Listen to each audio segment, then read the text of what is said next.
नमस्ते investors. Simply stocks पर हम एक नई सीरीज शुरू करने जा रहे हैं जिसमें हम लोग अलग अलग बूमिंग या उभरते हुए सेक्टर्स और उनके स्टॉक्स डिस्कस कर रहे होंगे।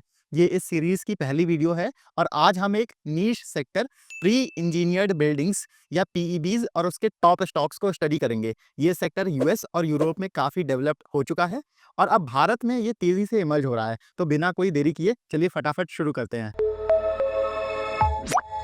सबसे पहले हम ये समझेंगे कि ये प्री इंजीनियर्ड बिल्डिंग्स या पीईबीज होती क्या हैं। तो पीईबीज बिल्डिंग्स ही होती हैं जो कंक्रीट की जगह स्टील से बनाई जाती हैं। तो आप ये मेरी स्क्रीन पर देख पा रहे होंगे कि ऐसा ये स्टील की बिल्डिंग का ढांचा रहता है जिस पर फिर चारों ओर और ऊपर छत लगाई जाती है। पीईबीज को फैक्ट्री में तैयार किया जाता है और फिर ये क्लाइंट की साइट पर असेंबल करके खड़ी कर दी जाती हैं। उदाहरण के लिए दिल्ली एयरपोर्ट का जो T3 टर्मिनल है वो पीईबी है। ऐसे ही ब्लू स्टार का आंध्र प्रदेश में एसी मैन्युफैक्चरिंग प्लांट भी पीईबी का ही है।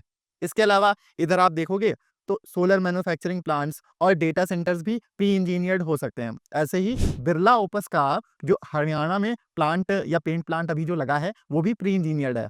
और होता क्या है कि अगर आप कोई ऑफिस बना रहे हैं तो वहाँ कई सारी फ्लोर चाहिए होती हैं क्योंकि ढेर सारे लोगों को आपको बैठाना होता है। लेकिन कारखाने में आपको छत ऊंची चाहिए होती है, फ्लोर एरिया बड़ा और चौड़ा हो और वो थोड़ा ऊंचा होता है क्योंकि बड़ी-बड़ी मशीन्स लगाई जाती हैं। इसलिए पीईबीज की ज़्यादातर डिमांड इंडस्ट्रियल और मैन्युफैक्चरिंग सेक्टर से है। ये पीईबीज स्टील से बनती हैं और इन्हें बनाने का खर्चा साधारण कंक्रीट बिल्डिंग्स से कम रहता है। साथ में ये कंक्रीट बिल्डिंग्स के मुकाबले जल्दी तैयार हो जाती हैं। इनका इस्तेमाल automobile, cement, oil and gas sectors में है। इसके अलावा इनसे गोदाम, cold storage, data centres, aircraft hangers मतलब जहाँ प्लेन्स रखे जाते हैं, रेलवे यार्ड्स वगैरह भी बनाए जाते हैं। अभी पीईबीज 20,000 करोड़ रुपए का साइज का एक नीश सेक्टर है जो भी 12% सीएजीआर के रेट से ग्रो कर रहा है। अभी तक की ग्रोथ देखें तो 2019 तक देश में 2 से 4% बिल्डिंग्स पीईबीज होती थी। पिछले 5-6 सालों में ये शेयर बढ़ के 3 से 5% हो गया है, आप देख पा रहे होंगे। और जैसे-जैसे लोगों को कंक्रीट बिल्डिंग्स के मुकाबले पीईबीज के फायदे पता चल रहे हैं तो पीईबीज का एप्लीकेशन और बढ़ रहा है। जैसे आप इस ग्राफ में देखोगे तो पीईबीज की कॉस्ट साधारण कंक्रीट बिल्डिंग्स के कंपैरिजन में 40 से 50% तक कम होती है। इसके अलावा और भी कई फायदे हैं, जैसे कंक्रीट बिल्डिंग्स बाहर खुले में बनती हैं तो बारिश, मौसम या लेबर वगैरह में दिक्कत की वजह से कंस्ट्रक्शन डिले भी हो जाता है। पीईबीज आपकी पूरी फैक्ट्री के अंदर बनती हैं और क्योंकि मशीन्स का इस्तेमाल रहता है तो सब काम जल्दी हो जाता है। इनको बनाने में टाइम भी कम लगता है। जितना समय कंक्रीट बिल्डिंग्स को कंस्ट्रक्ट करने में लगता है, ये उसके आधे समय में बनकर तैयार हो जाती हैं। इसके अलावा स्टील से बनी हैं, तो आप जब चाहो उस हिसाब से बिना झंझट के बदलाव भी कर सकते हो। कंक्रीट बिल्डिंग्स में इतना आसानी से आप चेंजेस नहीं कर सकते हो या करोगे तो आपका फिर खर्चा बढ़ जाएगा, है ना? तो पीईबीज एक अच्छा इमर्जिंग सेगमेंट है जो एक स्टेबल रेट से ग्रो कर रहा है। चलिए अब हम इसके स्टॉक्स पर आते हैं। स्टॉक्स में मेनली 4 लिस्टेड कंपनियां हैं। Interarch Building Solutions, Pennar Industries, Everest Industries और बजाज स्टील इंडस्ट्रीज। इनमें इंटरआर्क सबसे बड़ा प्लेयर है। इसके पास 1,60,000 टन की क्षमता है और ये अभी 40,000 टन की कैपेसिटी और बढ़ा रहा है, जिससे इसकी पीबीज की कैपेसिटी कुल 2 लाख मेट्रिक टन हो जाएगी। फिर पेन्नार है 90,000 टन के साथ। हाल ही में इनका 36,000 टन का एक नया प्लांट रायबरेली में शुरू हो गया है, तो ये कुल आपका 1,16,000 टन हो गया। फिर एवरेस्ट है 72,000 और बजाज स्टील जिसकी 35,000 टन की कैपेसिटी है। और हाँ, एज अ स्टैंडर्ड डिस्क्लेमर, ये कोई भी स्टॉक्स बाय या सेल रिकमेंडेशन बिल्कुल भी नहीं है, आप प्लीज इसका ध्यान रखिएगा। साथ में अब आप इधर देखोगे वापस से तो एवरेस्ट के अलावा जो अभी लॉसेज में है, बाकी सभी हाई आरओसीई बिजनेसेस हैं। पेन्नार का 16% और बजाज और इंटर आर्क का 20% के आसपास आरओसीई है, जो आगे और बेहतर हो सकता है। अब इससे पहले हम लोग आगे बढ़ें, हम आप लोगों को शुक्रिया बोलना चाहते हैं। पिछले वीडियो में हमने अपनी व्हाट्सएप कम्युनिटी के बारे में बताया था और आप लोगों से हम लोगों को काफ़ी अच्छा रिस्पॉन्स आया है। काफ़ी लोगों ने कम्युनिटी ज्वाइन की है और हम चाहते हैं कि और ज़्यादा लोगों को हमारी कम्युनिटी के बारे में पता चले।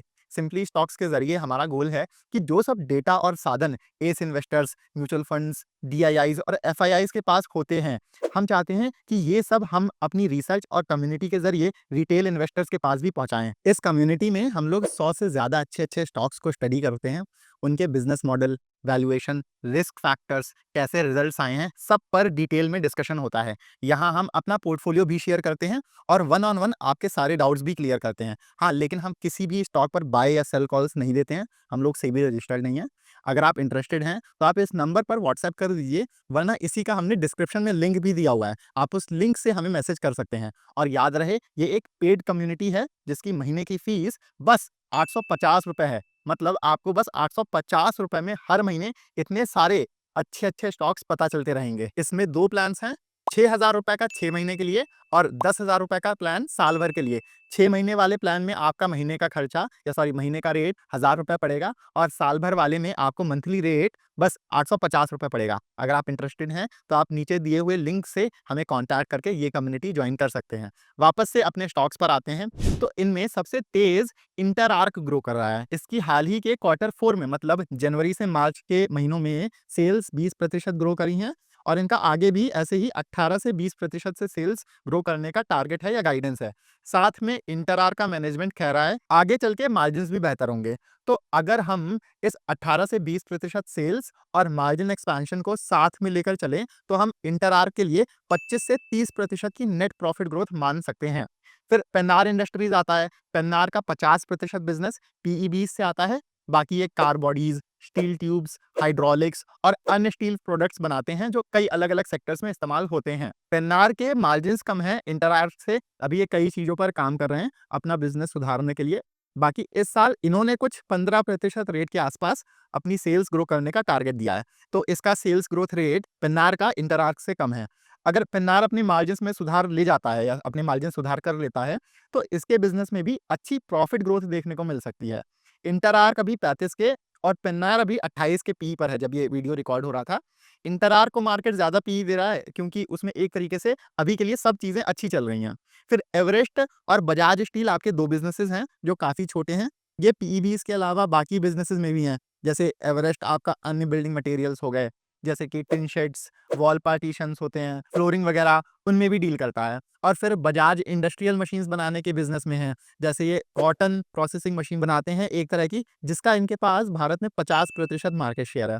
तो एवरेस्ट की 35% सेल्स पीईबी से आती हैं और बजाज की बस 15%। हालाँकि इन दोनों का ये बिज़नेस तेज़ी से ग्रो कर रहा है और ये सेगमेंट पर अपना फ़ोकस भी काफ़ी बढ़ा रहे हैं। जैसे एवरेस्ट का ये सेगमेंट 1 साल में 40% ग्रो हुआ है और आगे ये इसके लिए 200 से 220 करोड़ रुपए का कैपेक्स प्लान कर रहे हैं, मतलब इन्वेस्टमेंट प्लान कर रहे हैं। बजाज ने 100 से 110 करोड़ रुपए का इन्वेस्टमेंट प्लान किया है अगले 2-3 सालों के लिए, जिससे ये अपना पीईबी बिज़नेस 3 गुना कर लेंगे। तो अगर मैं एक बारी आपको समराइज़ करूँ एंड में, तो इंटरआर्क सब मायनों में एक अच्छा बिज़नेस है।